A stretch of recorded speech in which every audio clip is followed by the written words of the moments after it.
I am. Okay, are you ready? I am ready. Can you hear me, right? Yes. Will you Awesome.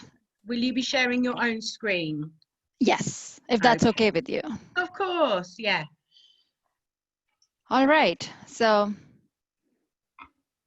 Sarah, is there anything else you would like to communicate or can I Go start? ahead. Yeah, Thank you. go ahead, share your screen.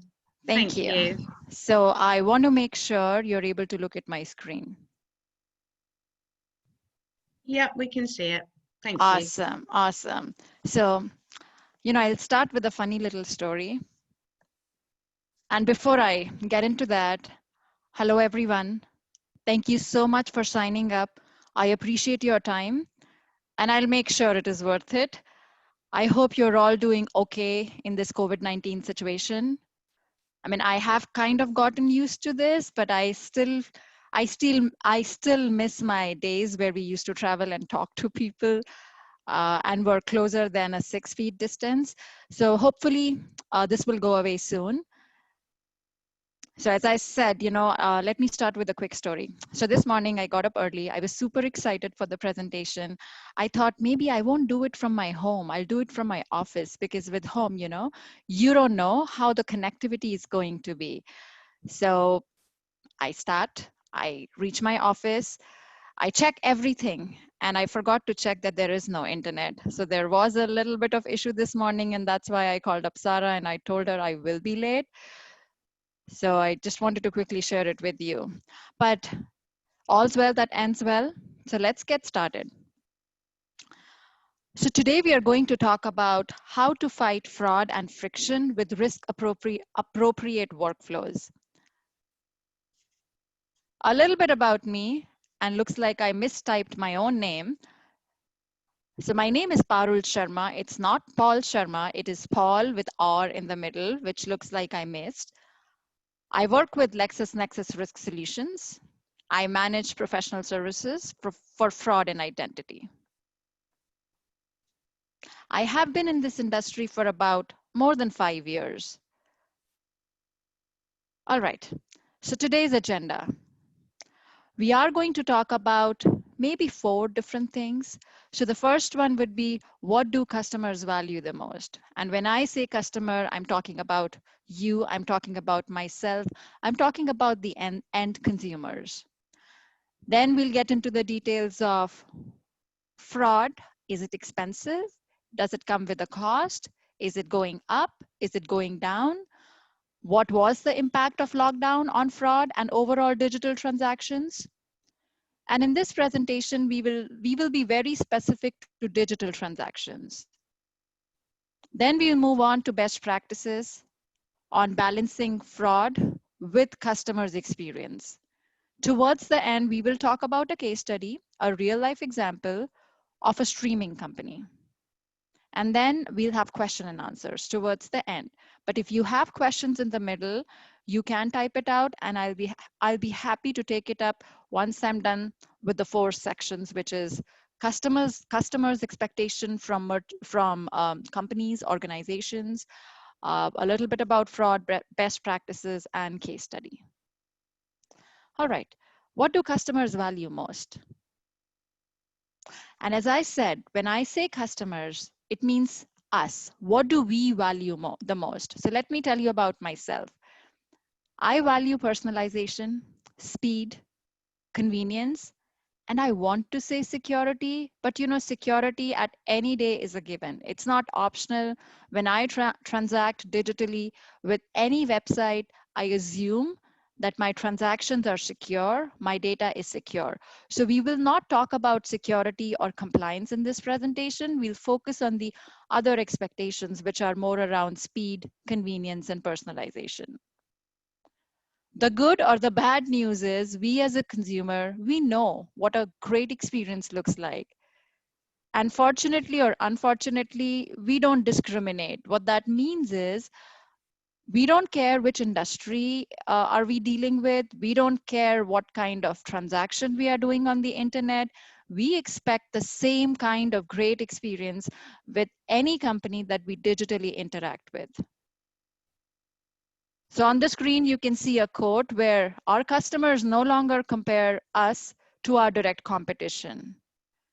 They are comparing us to the best service they have ever received. And as I mentioned earlier, we are talking about the services that we receive digitally. We're only talking about digital transactions.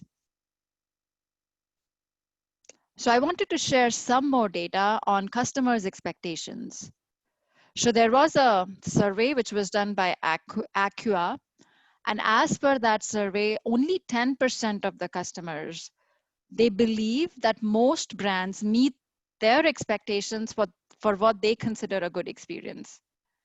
And on the contrary, 82% of the marketers, they believe that they are meeting customer experience. So there's a huge gap. Only 10% customers actually think their expectations are being met, and 82% of the marketers, they think that they are meeting their customers' expectations. And what are those expectations? So those, as I mentioned, those expectations can easily be categorized into three broad buckets: convenience, personalization, and speed. So what do? We all can envision a first-class experience. We know how it looks like, we know how it feels like, and we expect the same kind of experience with all the organizations that we interact with digitally. Now, from an organization perspective, any organization would want their consumers or customers to have a world-class experience. But does that come with a cost? Yes, it does. When you are providing an experience to the customer, which is in real time, amazingly good, we are looking at, maybe it is at the cost of fraud. Maybe it is at the cost of operational efficiency. Maybe what that means is we are not reviewing the transactions as much as we can. If we have doubts whether it's a good or a bad customer, we still let the transaction through because we don't want to create friction. As I said, anything related to security and compliance, it's a given. So we are not going to talk about security and compliance, but client experience, it comes at a cost. And that cost could be in terms of fraud, or it could be in terms of operating efficiency. So as an organization, what do? We want to provide, as I said, world-class experience, but fraud is expensive. We also want to make sure that we are reducing cost. So we have to balance this act. In this presentation, we will talk about how do we balance this act? How do we balance between fraud and friction? As I've mentioned before, security is a given. We will not talk about security because there is no way any organization can ever compromise on security or compliance. So our focus will be mostly on convenience, speed, and personalization when we talk about customer experience. Now, why is fraud so important? Why do we want to focus on fraud or operational efficiencies? That's because fraud is expensive and it is on rise. So here's some data from CFCA fraud loss survey. So on the screen, you can see the results from the 2019 survey done by CFCA. If you look at some statistics, estimated global telecom fraud loss is about $28.3 billion. This is about 1.74% of global telecom revenue. 16% more companies, they are reporting that the fraud is trending up for them. Most companies use fraud management system, but there is a gap in the accuracy that they expect. And this is the major area that we will focus on in our forthcoming slides. And the last point is fraud losses are up by 30% versus prior years. So what does it say? Fraud is on the rise. And it's also expensive, 1.74% of total global revenue, global telecom revenue. These are estimates, but it still is a huge number. Let me show you some more data. Let me share some more statistics. And these statistics are from our digital identity network, LexisNexis Risk Solutions Digital Identity Network. So on the screen, you will see a few examples where we are doing a pre and a post comparison of how the data is trending after the lockdown. So if you look at May 2020 digital transaction volumes, they increased by 58% compared to 2019 and by 13% compared to April 2020, just 1 month because of lockdown. What changed? We are locked down, we are interacting digitally. So maybe there are more digital transactions from the existing user base, but also people like my mom, my grandmom, who have never interacted digitally. They have opened their accounts. They have started using their devices, which are new to the network because they haven't interacted digitally ever in their life. So although we are seeing a lot more transactions from the existing users, we are also seeing a lot of new users. And we will talk about what do I mean when I say a new user. So that was one statistics. Let's look at another example. Again, pre-lockdown and post-lockdown. We see an increase in synthetic identity risk. Now, what is synthetic identity risk? When fraudsters establish a fictitious identity, that's how we define synthetic fraud for this presentation. So they are both, synthetic fraud risk is up as compared to 2019. And also, if you compare it to pre-lockdown, it has gone up. Now, this is the third example. The vulnerable victim risk is also going up. The biggest spike is in late March with 34% increase over Jan and Feb. When I say vulnerable victim, I mean all the senior citizens, kids, because their social security numbers are readily available on the dark web. And as I gave you the example of my mom and my grandmom, they are senior citizens, they have not digitally interacted. So although they have an identity, but they never expose their identity to the digital world, what that means is if someone steals their identity and starts using it, we would never know whether it's my mom using it or whether it's a bad user using it. So that risk has increased a lot post-lockdown. So in a nutshell, whether you look at CFCA fraud survey results or whether you look at our digital identity network results, in a nutshell, digital transactions are going up. We are seeing more new digital identities and fraud is expensive. So what do we do? How do we balance fraud detection with risk appropriate friction? So I want to talk about two different concepts here. So the first concept is leveraging digital and physical identity. And how do we do that? How do we define a physical identity? So in my world, physical identity would be my legal name, the vehicles that I own, my government issued identifiers, my phone number, my address, my date of birth, physical identity details. The good or the bad news is these details are readily available. And if I am a very smart fraudster, I can grab these details. And when I start digitally interacting, and if you are only looking at the physical identity part of my personality, then there is no way you can find out whether I am the right owner or not.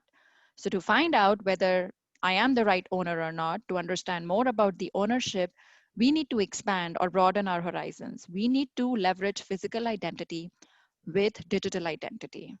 What is a digital identity? Anything that we expose or any footprint that we create while we are digitally interacting with the website is our digital identity. And it could be completely anonymous. And in most of the cases, when I talk about our digital identity network or any digital identity network which is available out there, they are anonymous. And that would include, the device that I'm working on, the fingerprint of the device, the IP address that I am coming from, the behavior that I'm showing, whether I have one email associated with my device or we just have one device in the whole family. So we have 3 email addresses associated with the device. That's the digital identity part. When you combine the digital with the physical identity, that's how we build the consumer identity, the 360-degree view of the consumer. So once we have visibility into the physical and the digital identity, and for this presentation, I will call it the complete identity. And at any point, if I use the term digital identity, by default, please assume I'm talking about both physical and digital. So let's talk a little bit about what does a risk appropriate workflow mean? You know, it's interesting. A lot of times when we talk to customers, they would say, you know, in a perfect world, we don't want to create any friction. And that's the definition of a world-class consumer experience. But if you really think about it, is that what you want to do? It is not about not creating friction. It is about creating the right amount of friction. So the question is, what is the right amount of friction? And most organizations, they need to do this analysis and they need to figure out how much risk are they willing to take to allow more consumers to get in, or how much money they're ready to leave on the table because of customer experience. So as I said, optimization of risk versus friction. So here's an example. The red curve that you see, let's say for your organization, that is the curve that you are comfortable taking or accepting. So what you want to do is you want to create right amount of friction, meaning if it's a low risk transaction, it doesn't make sense to create a lot of friction. But if it's a high risk transaction, then you would want to create more friction. You don't want to make it easy for a fraudster to get into your system. So this is why I said evaluate the risk, and we will talk about how do we evaluate these risks. We will also talk about the accuracy and how accuracy builds credibility. But for now, evaluate the risk and make a decision. How much friction are you willing to create? And this could be based on your conversion rates, your abandonment rate, or however you define your customer experience. So here's an example. When I transact digitally on your website, and if the risk associated with my transaction is low, then I think passive authentication could be the right approach, meaning minimum friction, don't add any fraud checks, don't add any time, don't add any delays, make it super frictionless. And most of your transactions are going to fall in this category, where you know the risk is very low. There are going to be maybe 5 or 10% transactions depending on the use case, where you don't know if it's a good or a bad transaction. You have never seen this persona before. You've never seen this consumer identity before. So in that case, depending on what you decide, as per your optimization, you can do multiple things. Maybe you can add a little bit of delay. Maybe you can add some kind of verification. It could be physical identity verification. It could be email ownership or phone ownership. It could be biometrics, one-time password, push notification, depending on what do you want to do and what your goals are. And there are going to be a very small percentage of transactions where you are either sure that they're bad, and if they are bad, and if you're okay rejecting them, reject them. If you're not okay rejecting them and you want to check it one more time, then we can create, you know, most friction, which is usually associated with when you would like to capture a document. So you would ask your end user to maybe send you a scanned copy, or somehow you would like to uh, do some kind of document capture or facial recognition.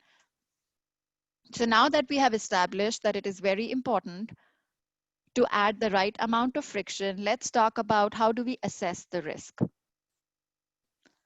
So when it comes to risk assessment, our recommendation is you should be looking at multiple different layers, a multi-layered approach. And how you stack these layers is totally on you. It depends on what you're trying to do. It depends on what your use case is.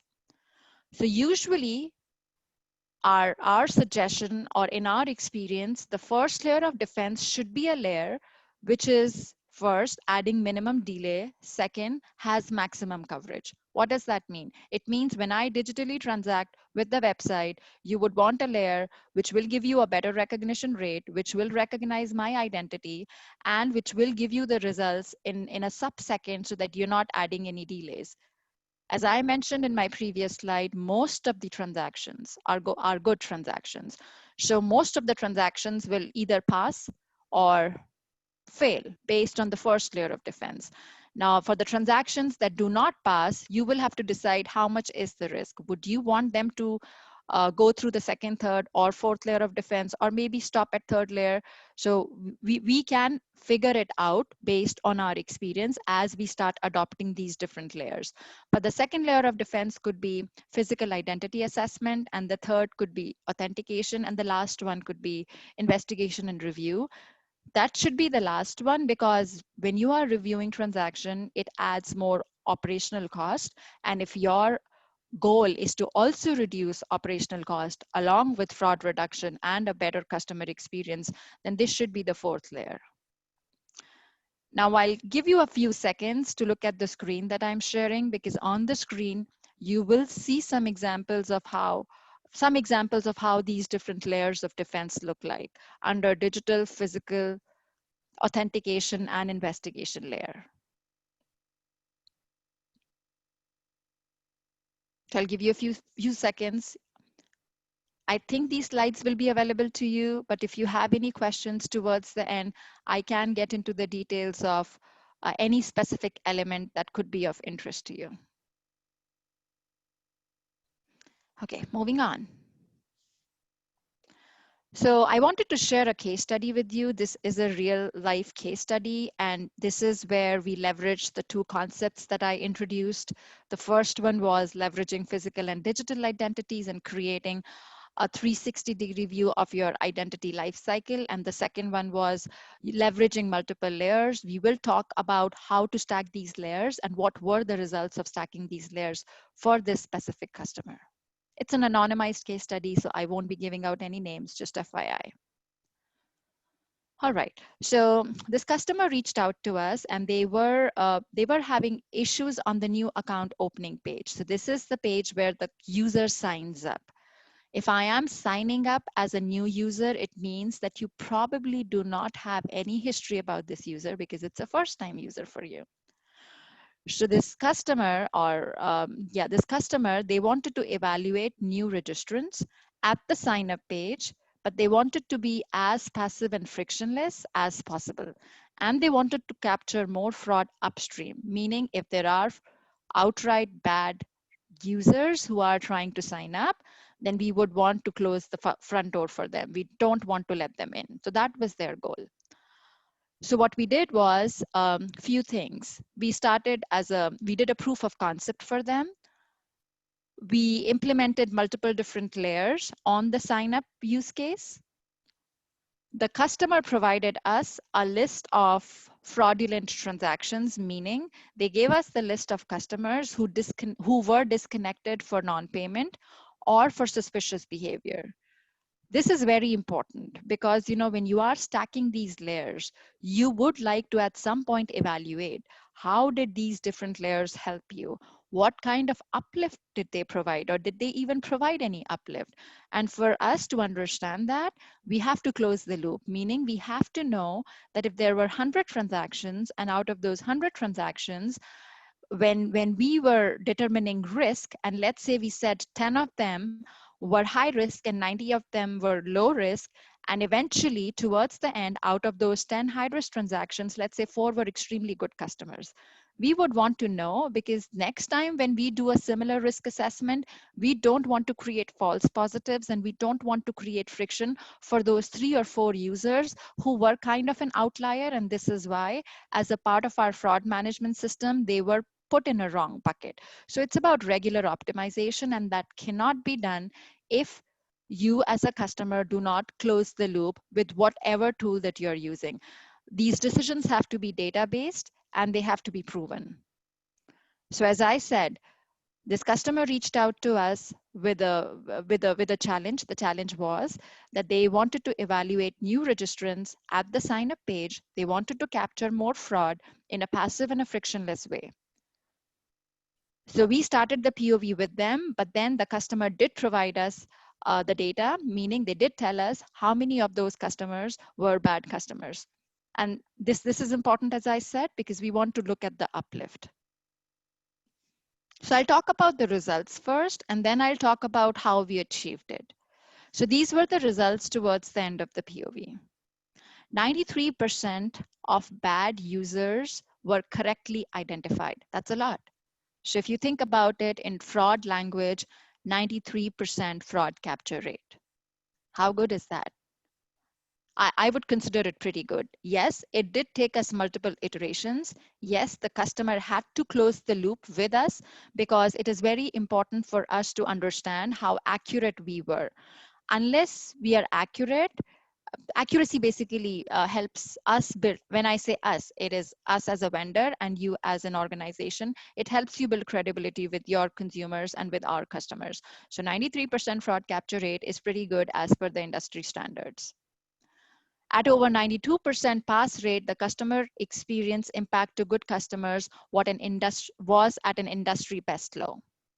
The friction rate was reduced to less than 4%, and I will get into the details of where we started and how did we end at less than 4%. Less than 4% is a great number as per our experience. So when I say less than 4% friction rate, what does that mean? It means I gave that example where there are 100 customers or 100 transactions. Out of the 100 transactions, 10 were bad, but out of those 10 bad transactions, 4 were good. So it basically means we unnecessarily created friction for 4 good users. So that's called false positive, and that false positive creates friction. So when friction rate and false positive rates are similar in definition, and we want this to be minimum. We want this to be as low as possible because this is all about customer experience. Okay, how did it work? What exactly happened during the POV? So this customer started with a true positive rate, which is a fraud capture rate of 1.69%, meaning they were only capturing 1% of the total fraud on the sign-up page. In that process of capturing 1 to 2% fraud, the false positive rate was about 9.2%, meaning they were unnecessarily creating friction for about 9% users who were actually good users. So with any balancing act, the idea is to capture as much fraud. The idea is to capture as much fraud as we can with very little friction. So that's what they were trying to do. So based on the analysis, we stacked them with 3 different layers. The first layer, as I said, was a digital identity layer. The reason why we picked digital identity layer was because it has, first, it's in real time. The delay that it adds to the process is bare minimum. It's sub-second, so I won't even call it a delay. The second reason is the recognition rate is super high. So if we are able to recognize 98, 99% of the users by adding least amount of friction, then that should be the first layer. All the transactions which were a pass, meaning a low risk based on the digital identity, were moved on to the next layer. The next layer was about fraud score. And as I said, you can stack these layers however you want based on the use case, but every time when you are stacking these layers, you have to focus on 2 things. One is the uplift, and the second one is the overlap, and we'll talk about it in a few seconds. So in this specific case, the second layer was fraud score. Now, depending on the results of the fraud score, there was a third layer, and that was an identity verification layer.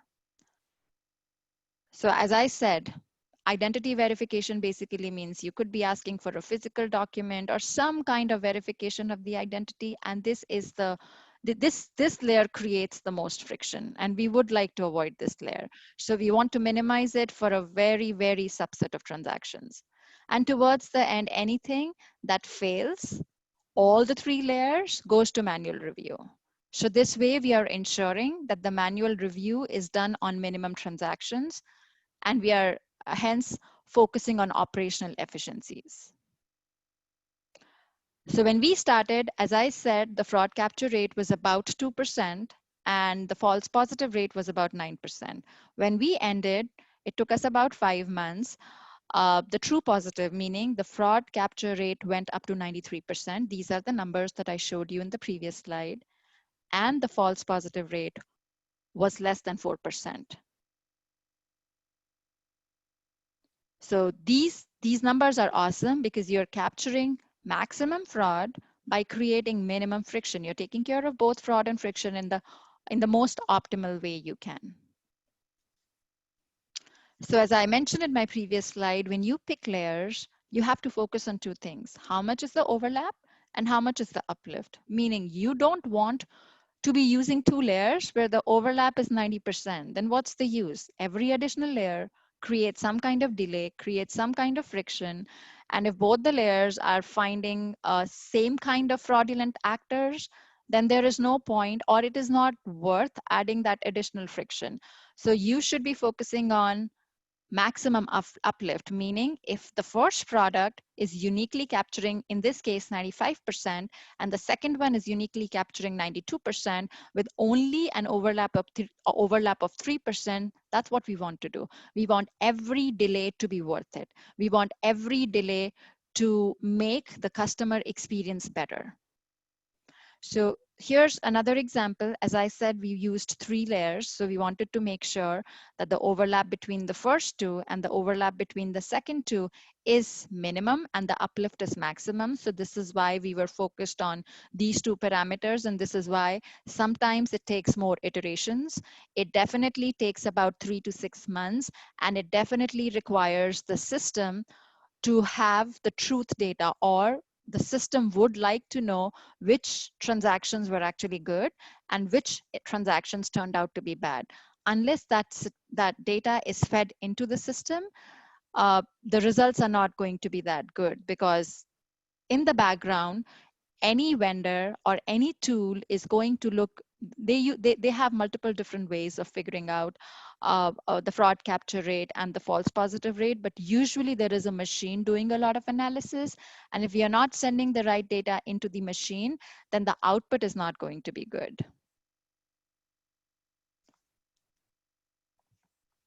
So I want to just reiterate what I just said. Our customers demand first class experience. And when I say our customers, me as a customer, I would want speed, personalization, convenience, along with security. Security is a given, so we did not talk about security and compliance in this presentation. Our focus was on digital transactions. For us to provide that kind of experience to our customers, there is a cost associated with it. That cost usually comes with fraud loss or with operational efficiency. We looked at the CFCA results, which were released, I think, 3 months back. And then we looked at the digital identity network. And when I say digital identity network, we looked at LexisNexis Risk Solutions digital identity network, and we focused mostly on the post-lockdown data. So this way we can cover for 2019 and 2020. 2019 CFCA data, 2020 LexisNexis data. And when we look at both the reports and we look at statistics, fraud is increasing, it's on the rise, and it is expensive. So considering that fraud is expensive, we cannot ignore fraud. So we talked about how do we balance fraud with customer friction. And we suggested that we should be looking at two different things. How do we combine physical with digital identity? And we complete the consumer identity lifecycle. And then we take this data and focus on multiple different layers in a way that every additional layer is providing maximum uplift, minimum overlap. The first layer should be the one with the maximum recognition or coverage and minimum delay. Every layer is going to add some delay. This is why it is very important for us to pick the right layers. It's an iterative process. It takes a bit of time. Any system needs to know what are the good and the bad transactions to provide accurate results, because accuracy is what brings credibility. How you stack these layers completely depends on the use case that you have. But the key to success is this needs to be optimized on a regular basis, because fraud is dynamic, and especially with COVID-19, with lockdown, things are changing too fast. So we would want to make sure that we are fine-tuning the system, we are optimizing on a regular basis, and we would like to automate as much as possible. So when I mentioned about machine learning, there are other things that can be used. I am not going to talk about machine learning and behavioral biometrics. Maybe we can talk about some other time, but in a nutshell, any machine learning tools that you use, we have to make sure that we put in the right data. And this is exactly why you need to close the loop with the machine learning model and put in the right data into the model. So with that, I would like to end this presentation. And if you have any questions, please let me know. And before